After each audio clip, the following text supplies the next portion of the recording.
All right, welcome to another episode of the Club der Freiheit podcast. Today we're talking about international banking. Specifically, we're talking about banking for digital nomads, online entrepreneurs, and US LLC owners. Because if you've been around for a while, you will have noticed that there have been a lot of changes in the banking world. And today we're talking about what is happening, why it is happening, and what you can do to prepare for the future of banking. And for that, we are talking to Matteo today. Matteo works for Globobanks. Welcome, Matteo. Very nice to have you. Nice to meet you. Hi to everyone. Matteo, you work for Globobanks. What is Globobanks? What do you do? Yes, well, Globobanks is an international banking introducing company. This means that we have connections and we have agreements with more than 60 institutional financial institutions, also more than 60 banks all over the world, and we can introduce our clients in all these banks in more than 15 countries all over the world, 100% remotely and with less requisites. So the banking introducer is like a person or a company that the banks trust in him, that can introduce the clients in this bank with a preferred channel. So without, for example, going physically to the bank or doing the official due diligence, but accessing with less requisites, like less minimum deposits, etc. So today we work with these more than 60 banks, like in the USA, Panama, in Europe, like Switzerland, Liechtenstein, etc. Also in the UAE and in Asia, like Singapore and Hong Kong. And for sure we can introduce our clients, handling and managing everything 100% remotely, also for foreigners. So if you live, for example, and you are a resident in Spain and you want to access to a US bank, you can do it for sure without going or travel to the US, for example. Okay. So if I'm new in international banking, the first question I have about this is, why would I need you? Like, why can I not do this alone? Well, because today banks also, thank you to new financials regulations, etc., are closing so much their policies. So today you can try by yourself. You can take a plane and travel, for example, in some of the countries, the best countries in the world in banking terms. And most of people have the door closed on the face, because banks doesn't know you. You are a foreigner in another country, like the example we made. You are like a Spanish person, for example, or a Dutch person living in Germany that want to open a US bank, but you are a foreigner for USA, for example, or for Panama or for Switzerland. So the bank doesn't trust you, doesn't know you. And today banks don't just want to see if you are like a good clients in terms of money, etc., but they want to know where the money come from, what kind of business do you do, etc. So lots of explanations, and it's a very long process. So you will have to travel in the country, being there physically, book a appointment with some relationship manager inside the bank, talk with them, have all the documentation that maybe is in Dutch, for example, because maybe you live in this country. So you have to also translate the documentation, send it to the bank. So it's a very hard and long process. And maybe the final result is that or the bank is going to ask you a very high minimum deposit, or that maybe they decline your application. So the benefits to being introduced by a official banking introducer of the banks is to access to a preferred channel, and the banks trust in us. So the clients that come to us are well seen by the bank, because the bank knows that we do like a pre-approval, a pre-due diligence of the clients, and so they know that all the clients we introduce to them are good profiles, and they make less difficulties, to open the account. Mm-hmm. Okay. So the kind of advantage for the bank is, they know that you bring clients that you pre-check, that are trustworthy, that meet the financial requirements, that are good clients. And the advantage for the customer is that they don't have to go through the hassle of like traveling there, dealing with everything themselves, because as you said, they can come to you. You can, from what I understand, suggest certain banks that would work for the customer, and then they can do it remotely. It's just hassle-free, and it's a service you provide. Yeah, okay. correct. How does it work in general? So if I have a US LLC, obviously many people are interested in, bank accounts in the US, right? And we all know many, online entrepreneurs, digital nomads, they use Wise, they use, Payoneer, all of these. But how do you feel about these fintechs? What's the difference to, banks you work with? Maybe you can share what bank accounts you could, what banks you work with in the US. I don't know.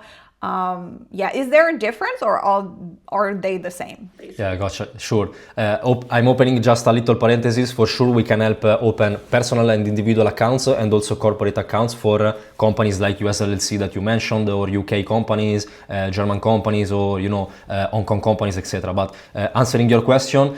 Yes, we are fighting a battle with this kind of banks, because many clients of us reach us out, and they tell us, okay, I have a US LLC, I'm using Wise, but I'd like to search to a new bank account, and we always say that it's crazy today, running a business, and maybe also a big business, with Wise and this kind of banks. Not because we have something with Wise, etc., but it's because you just have to read the policies and the regulation of each banks. So fintech banks like Wise or Revolut are, especially Wise, for example, are not banks. Are like financial institutions that operates and use third banks. So when they open accounts, when Wise open accounts, accepts any kind of client without doing any due diligence. And this for this that one of the benefits that in real speaking is not a real benefit, you can open a Wise account alone in an hour, because Wise doesn't make any control, any due diligence on your profile. They accept every client, and when the third bank, the big bank that operates with Wise, change some policies, so Wise has to operate and do what the third banks said, so as to close lots of accounts. And lot of clients of us came to us saying, oh, they closed my account, I had 100k deposited on Wise, I had to wait 1 month to receive my money back, lots of these things, So it's very important to understand two types of banks. Traditional and physical banks, that are banks like JP Morgan Chase, Citibanks, HSBC, or these kind of banks, and fintech banks that are in two ways and two categories also, because there are financial institutions as Wise, and there are fintech banks that are a halfway between a traditional bank and a digital bank. This means that have all the regulations or the funds insurance, so are regulated banks with all the policies and with all the licenses, so don't operate with third banks. And these are good options. So for a US LLC, for example, you could operate, and we could help you open a physical and traditional bank in the US. And these banks just operate in US dollars. So for example, it doesn't mean to you operate with euros, because you just have clients in US dollar. You can open a traditional US bank in the US, and this can also allow you to access credit cards. For example, we also provide some credit cards like American Express, etc., that are great for the US. Or we can also help you if you, for example, are a person from Germany and you owns a US LLC and you have clients in Germany that need to pay you in euros. We can also help you open European banks for US LLCs that also provide you the euro and the SEPA IBAN. So yeah. Okay, that is very interesting. So the US LLC can get European bank accounts in Europe. Correct. Okay. Correct. Yeah. Amazing. Because the bank accounts you would get in the US, as you said, are only in US dollars. So if you were, yeah. Okay. Amazing. And the advantage you said is that these are actual real banks, and they won't freeze your account overnight, and then your money is stuck there. So that's kind of why you'd always advise as well to, maybe, I don't know, if you make not a lot of money, maybe you can go with Wise for a couple of months, but as soon as you grow, you need to have more stable solutions.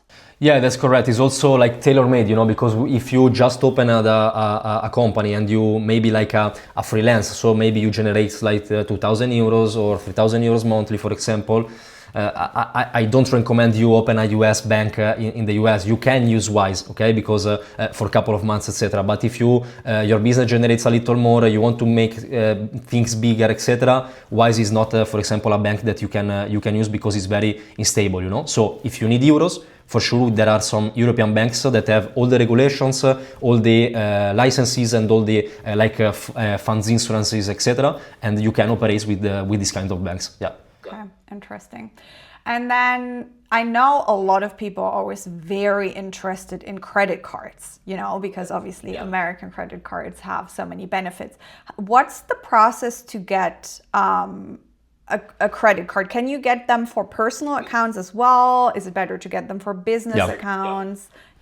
Yeah, we have to also see in three categories. I will make it a little short, but just to explain, the first category is like the credit card of a territorial bank. We have some institutes, okay, like for example Panamanian banks or Swiss banks that provides you like credit cards related to the bank. These are like basis credit cards, that gives you little cashback, etc. And these can be like personal credit cards. The second category are the US credit cards. This is one of the best categories because US credit cards are the best cards in the world in terms of renewal, points programs, etc. We work with some institutions in USA, for example, with American Express. And if you own, the only requisites is to own a US LLC. If you have a US LLC, we can for sure make for you all the steps to be introduced in American Express. The first step is to open a physical US bank in the US, having an ITIN number, and do some other steps to then being introduced you in American Express. We collaborate and we have a partnership also there. And there are some cards that like the Gold Business American Express gives you 4 points per each dollar that you are going to spend. So if you have a business that maybe runs advertising and you spend like 5K, 10K, 50K a month in advertising, you are going to generate like 4 per points. And that amount of points you can convert them in miles, and you are going to have for free a lot of business class travels, etc. So this second category is very interesting, and also you can access to personal cards, because some of people say okay, I want US card, the American Express, but I don't want the business one. Can I have a personal one? Yeah, for sure. You can also have, for example, the platinum one. And the third category is something very interesting, and is like the American Express Black Centurion. That is the most exclusive credit card in the world, is usually a credit card that you can't access to it via application. If you go on the website of American Express, you can't find it. It's just American Express that every year invites a few clients of American Express that are clients since so many years on Amex, and they spend like hundreds of thousands of euros or dollars yearly with American Express. But we have a preferred channel with some banks all over the world that if we open to you a bank account in these banks and you are going to deposit a certain amount, because for sure it's not something for everyone. So we have a partnership with the American Express in these specific countries, and we can also give you in a guaranteed way, and even if you never been Amex client, the American Express Black Centurion. That is very interesting also, yeah. All right, that's very interesting. And because I also know that it takes some time usually to get credit cards. So is it faster with you, or what's kind of like a timeline a client can expect? Because I know that traditionally, even if you manage to open a bank account, you need to get some credit history in the US first before applying. What's the process with you? That's correct. Usually the process is to own a US LLC, and then we can open for you the bank account in the US. giving you the ATM number if you don't already have it, and after that you have to be introduced in a like basic credit card for the US. Why? Because you have to build your credit score. You are a foreigner for the USA. American Express is the higher financial institutes all over the world, so doesn't trust you if you don't have a credit score that they want. So your initial credit score will be 0, and once you have the bank, we can give you a basic credit card, and you have to spend a little money for a couple of months to build up your credit score from 0 to the amount that to the number that is good for American Express. After that, we have to make like a special letter with the bank, and we can introduce you in American Express. So these are the steps. And yeah, thank you to us. The steps, the process is shorter because we can open a bank just in 3-4 weeks. The IT number we can provide it for you in like a few weeks also, and then you have to for build your credit score is just taking like a couple of months. So the entire process could be like around 4 months basically to having your American Express that can be shipped to you in all over the world. So if you are living in Germany, American Express can send you the physical card to your German house, for example, or where you are in the world. Okay. Cool, that's very cool. At Club der Freiheit, my business, we mainly work with US LLC owners. But do I understand correctly that, for example, if you have a Hong Kong company, you could also open a US bank account with you? Or is that very specific to US LLCs? We can open physical banks also for in the US, also for other kind of companies, like for example European companies if they need that. Is always depending on which bank. Now, like a Hong Kong company depends, for example, on the business, etc. So we always have to check before all the information of the client. So where the company is based, where his residence is based, because some banks accept some residencies that other banks maybe don't accept. So we have also always to know the specific information of each client to understand the best bank option for him. Yeah. And to me, that's also a big benefit for the client because, you know, the client doesn't know which maybe there is a bank that would accept them, right? But they don't know because there's just so many options. So you kind of have all that information and can kind of guide the client towards, you know, which account would actually work for them. Yeah, that's amazing. So from what I'm understanding is that this service exists, you know, because it's more convenient, it's remote, it's faster, but also, and you were talking about that a little bit in the introduction, because banking is becoming increasingly difficult. Right? Yeah. So maybe fill us in on what is happening right now in international banking, just in general, and maybe also with US LLCs and American bank accounts specifically. And yeah, what is happening and why, what's going on and why is this all happening?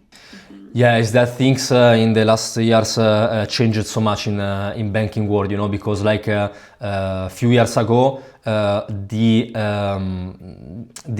way of work of banks was like relationship based, and this means that was like personal relationships, more discretion, and like local decision making. So few years ago you could go to a bank physically, and the banks were very open to you and very like kind with you, and was very easier all the application and opening a bank account. Today is more compliance driven, so it's driven by like global regulations, risk management systems, centralized compliance frameworks.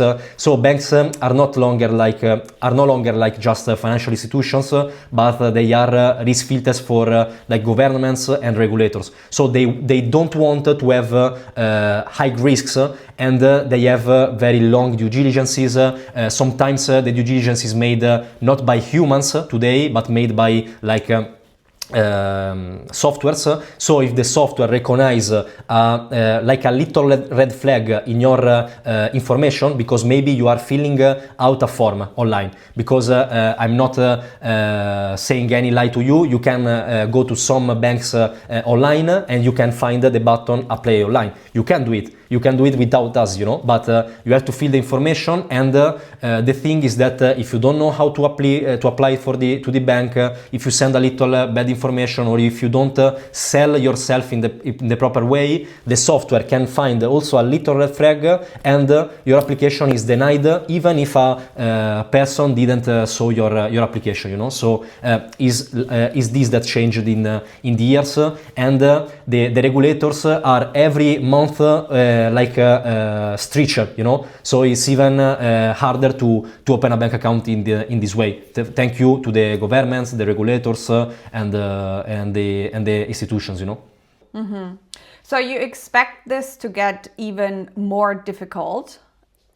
Yeah. We have some banks that also in a few months we opened in very also us that we are officially introducer in these banks.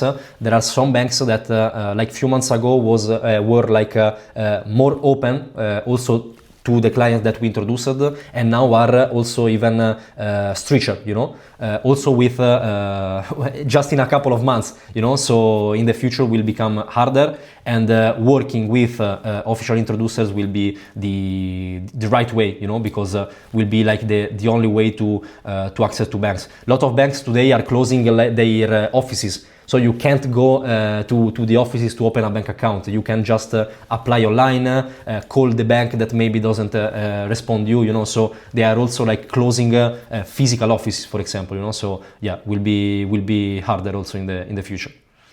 And have you noticed that they also want more information about, because I also know from, other clients, just my own experience, that, 10 years ago, 8 years ago, maybe even 5, you could just walk in, say your name, open a bank account, that was it, right? Now they want to have, all this documentation and residency proofs and all of that. So is that something you're noticing, that they want to see more and more, you becoming more and more transparent with the banks as well? 100%. Yeah. We work, our clients are new 20 years entrepreneurs, and also older people, from 50, 60 years old. And this kind of clients says to us, I'm a client since 20 years in this bank, and I opened this bank alone with couple of documents, very easy, and I created a relationship with them, But today the banks are asking, they want to know where the money come from, the proof of address and proof of funds. They want to know where your company is based, if you are the owner. Lots of information that 10 years ago they didn't ask for, So yeah. Yeah. Wow. Yeah, that's also what we're seeing. It's increasingly, and also with fintechs, not just with real banks, also with fintechs, but obviously real banks and banks have a lot more. I have 2 questions. I'm going to start with this one. So this all sounds amazing, and obviously from what I'm understanding, or from what I'm getting at first glance, it seems like your service is more targeted towards high net worth individuals, right? A lot of my clients are, medium-sized entrepreneurs, let's say 100, 200K a year for starters. Is that also someone or a profile you can help with? Or what kind of profile you work with mainly, what kind of profile you can work with generally? Maybe fill us in a little bit more. Yeah. What requirements you need to bring in order to work? Sure. Yeah, we have, like I told you, more than 60 banks, So basically this means that we have more than 60 products that we can sell to our clients. So we work with fintech banks, like I told you, with all the licenses, etc. We work that, for example, doesn't ask for any minimum deposit. We have private banks, private institutions, like in Switzerland or Singapore, where ask higher minimum deposits, etc. So we can help, and our main focus focus is to help like high net worth individuals, but for sure a part of our clients is like people that generates like 100k, 200k yearly, etc., and are searching maybe for a corporate account for their company or a personal account where to save money in a foreigner country of the country where they live. And like I told you, it's very tailor-made. So the process that we do is that once the client reach us out, we are going to schedule a first discovery call to understand all the client's information and client's need. So we're going to ask him like his passport, his residence, where the company is based, what kind of business he does, how much he generates yearly, etc., etc. If he has the effort to make a minimum deposit, and after all we collected all this information, we take like 1 to 2 business days to find the best bank solution for him. After this time, we're also going to talk with the bank, so we're going to ask the bank if they can accept this kind of client. So we have already made a pre-application before talking the second time with the client. And after that, once the bank pre-approved the client, we are going to schedule a second call with the client where we are going to explain him the bank, say to him the name, etc., etc., and our proposal and our way of work. So for sure, if you are like a client that generates like 100k yearly, you are just need to find a better solution instead of Wise with a bank that gives you €1, we can for sure help you. If you are a client that maybe has like a 500k in personal assets and want to find a private bank where to invest your money, have interest rates, etc., we can introduce you to another bank, you know? So yeah. Amazing. And I'm going to put the link to work with you and to apply in the show notes. But yeah, that's something when I first talked to you, found very interesting, because I know services like yours exist, but I didn't know that, you can actually help people who are just getting started with their business. They're looking for more stable banking solutions. Yeah, so that's amazing. And I have another question that I find just generally very interesting, because I have people, just regular business owners, but I also have, people who do crypto and all of that. And there's this discussion that will they be able to bank in the future? Like, let's say you have a bit of an unusual kind of business, or you do crypto. What's happening there? Can you help these kind of people? What do you think is the future for these kind of businesses? Yeah. Mm-hmm. Sure. Yes, I'm like you told, like special businesses. This is also a note that I would like to share, because lots of banks, or the majority of banks today, don't accept like high risk residencies or high risk businesses like forex, crypto, or adult market, or all these health, etc., etc. But we can also help these kind of clients, because if you have like a special business, high risk business, we also have option for you. Like for example, for the cryptos, we have a high request for crypto friendly banks. And this is very, very interesting, because cryptos are not so understood to the banks today, but there are some options. There are some banks that are like working in a more modern way, and let clients operate with crypto with their account, because if some of the people that are now listening to us maybe run a business, they have Wise, and they know very well that you can't send to Wise money from an exchange like Binance or Coinbase, because they're going to close your account immediately. But for sure, we found, and there are some banks, also physical banks, not just fintechs. This is very important. There are also some physical banks all over the world that can allows you to open or a corporate account for your crypto or forex business, or also like a personal account, because maybe you are investing in cryptos, etc., and you need to receive the dividends, or also operates with crypto directly with the bank. Mm-hmm. Amazing. That's very good to know. Yeah, I want to say something else because I thought that was very interesting, actually, what you said. Something I've been reading is that, and you said that just now, that when you apply to a bank, it's not actually like, you know, a person sitting there looking at your application being like, okay, does this make sense? You know, whatever. It's literally just AI or software that's rejecting you from the get-go. And with everything, just for everyone listening, there have been basically in the last 10 to 15 years, many regulations that have been introduced. It all started with something called FATCA. That's a law, a US law, where basically if you are a US citizen, you need to, the banks now need to send information to the US, right? That you opened a bank account with them. That's why for US citizens, it can be very, very tricky to get bank accounts outside of the US because many banks don't want to deal with that, right? And a couple of years later, they introduced the CRS, the Common Reporting Standard, right? So that's kind of like the world's response to FATCA, basically, where many countries kind of like assigned multilateral agreements. Also saying that if a citizen of my country is going to open a bank account in, I don't know, Panama, whatever, anywhere, whoever signed the CRS, right, they will be informed. And what is happening is that banks just kind of like automatically reject you, right? I think that is very like, I don't know if everyone is aware of this, but like, it's not personal anymore. It's literally like machines just rejecting you, even though you could get a bank account probably, or like you fulfill the requirements, but it's just software rejecting you automatically. Yeah.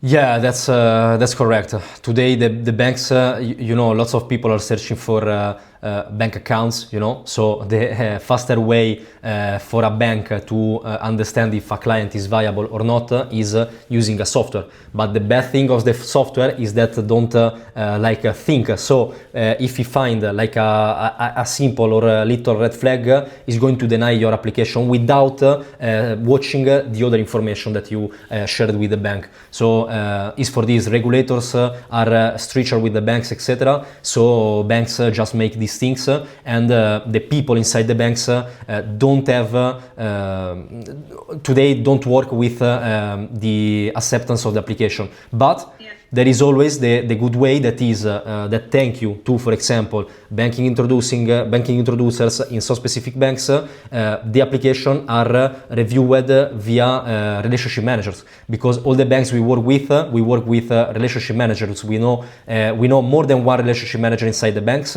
We know the directors. So all our clients that are introduced in these banks are not analyzed via software, but they are analyzed via people. Okay, real people inside the banks. This is very important to know. And yeah, so basically this. And also you will have like a relationship manager assigned to you once the account is open. That is not something that you have with likewise or with banks that you applied online by yourself. And having a relationship manager is very important, because if you have some problem or some issue with the bank, you don't have to send an email, open a ticket, they are going to respond you after 2 days, but you have a person that you can contact via WhatsApp, and instantly basically is going to answer you and help you with your issue, you know. So yeah.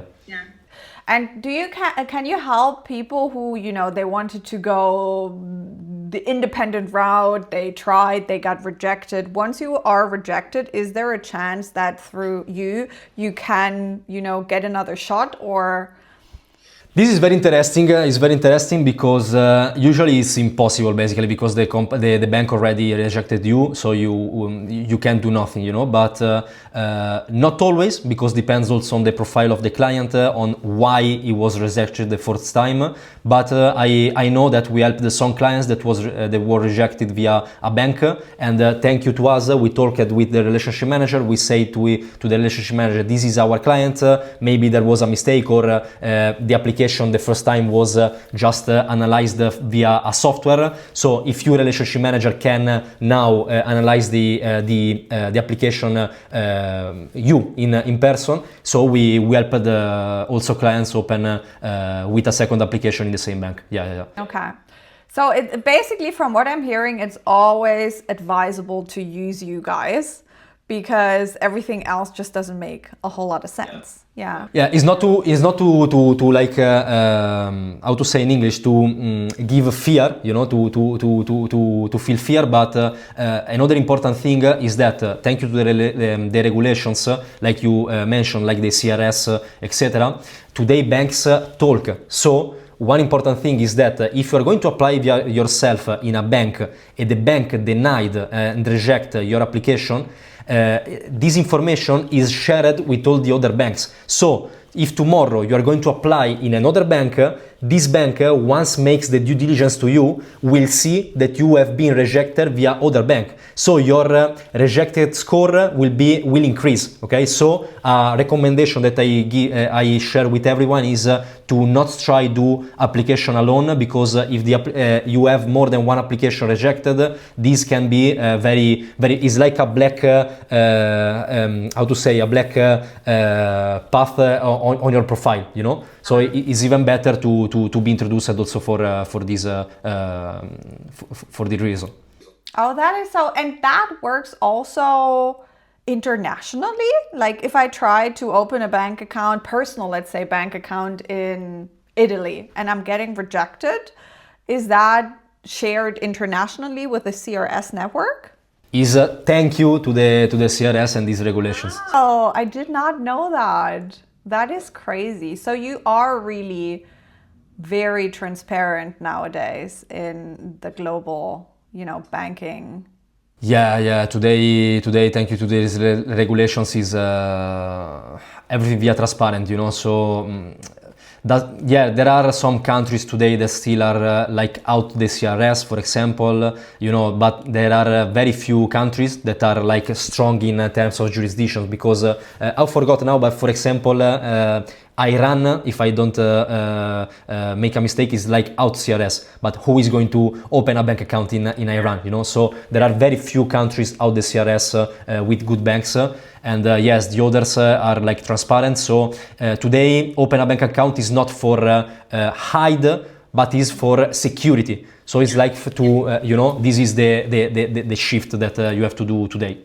Yeah. And that's also something I'm talking about a lot, because to this day, I have people coming to me being like, I want to open a bank account and hide my money there. And I'm like, nah, you should have done that 20 years ago, Now it just doesn't work like this anymore. You really need to build, holistic strategies with like proper bank accounts, with proper residencies, with proper, companies you're utilizing. It needs to like all go together like this. It just doesn't work anymore to, try to hide money or do some gray stuff. It's not advisable anyways, but.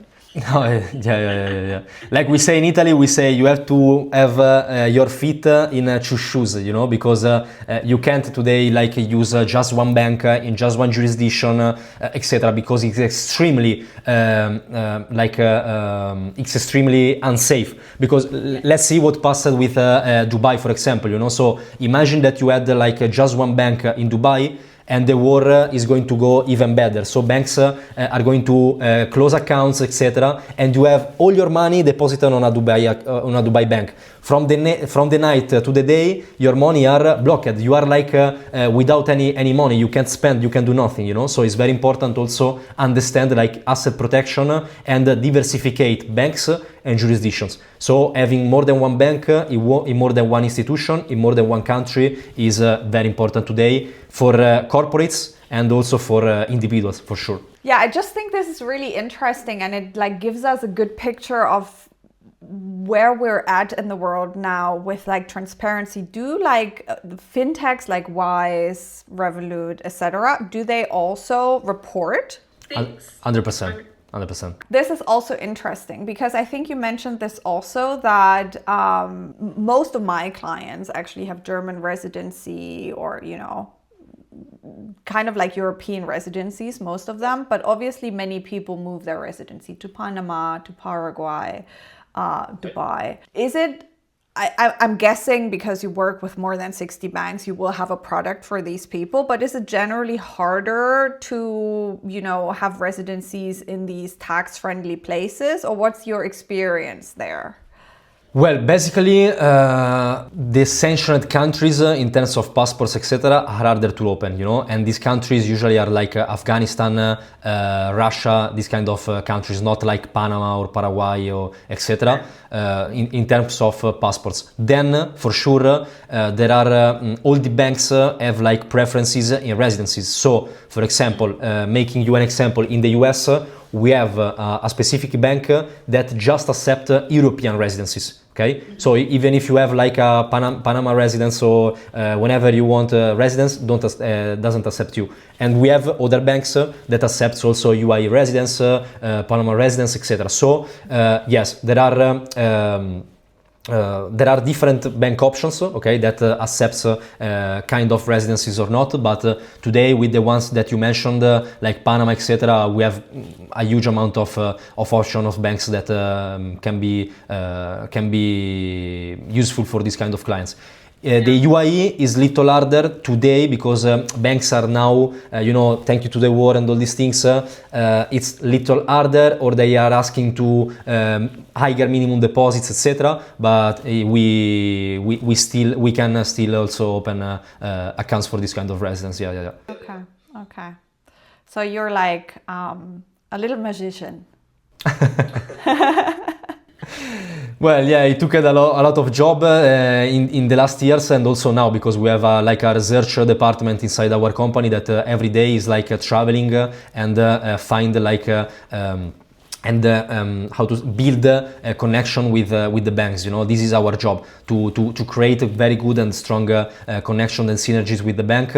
Everything regulated via official agreements, you know, so we know very well the banks, we know very well like all the information on the maintenance fees, transfer fees, residencies that are not accepted, companies that are not accepted, you know, we know, and we have the profile, the exact profile of each bank, and this let then our consultants to find the proper solution with that fits with all the information of the client, you know, so yeah. Okay. Yeah, amazing. That is so good to know. I'm sure everyone listening, a lot of people will not have known about this. So thank you for, you know, introducing us to the world of international banking. We're going to put the link again in the box below.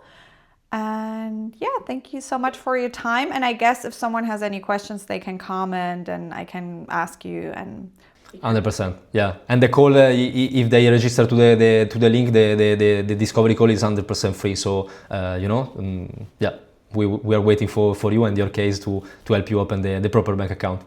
Amazing. Thank you so much, Matteo. More than welcome. Thank you, Antonia. Bye.